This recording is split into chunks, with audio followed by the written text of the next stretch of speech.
Hello બચ્ચો, અત્યાર સુધી આપણે બે ટોપિક કવર કર્યા છે.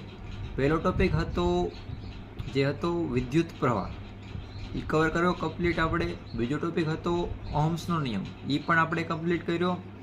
હવે આપણે ત્રીજા ટોપિક તરફ આગળ વધી રહ્યા છીએ કે ત્રીજા ટોપિકમાં એવું છે કે કોઈ વાયર છે તેની જો આપણે લેન્થ વધારીએ તો તેના રજિસ્ટન્સમાં શું ફેર થશે, અને જો એની થિકનેસ વધારીએ તો તેના રજિસ્ટન્સમાં શું ફેર થશે. મતલબ ડાયમેન્શન સાથે આપણે ફેરફાર કરીએ તો તેના રજિસ્ટન્સમાં શું ફેર થશે તે આપણે શીખીશું. ધારો કે કોઈ એલ લંબાઈનો વાયર છે અને આપણે તેની લેન્થ વધારી નાખીએ તો તેના રજિસ્ટરમાં પણ વધારો થશે. બરાબર, જો આપણે તેની લેન્થ વધારશું તો તેની રજિસ્ટરમાં ઓટોમેટિકલી ઇન્ક્રીઝ થશે. અને જો તેની આપણે થિકનેસ વધારશું તો તેના રજિસ્ટરમાં ઘટાડો થશે. મતલબ R is directly proportional to L અને ઇન્વર્સલી પ્રપોઝનલ ટુ એ.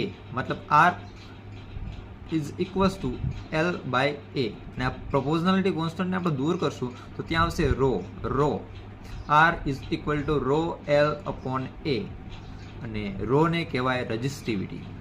અને જો રોને કરતા બનાવશું તો રો ઇઝ ઇક્વલ થશે R into A divide by L, અને એનો યુનિટ તેના ઉપરથી આપણે કાઢી શકતું. એનો યુનિટ થશે ઓહમ ઇન્ટુ મીટર.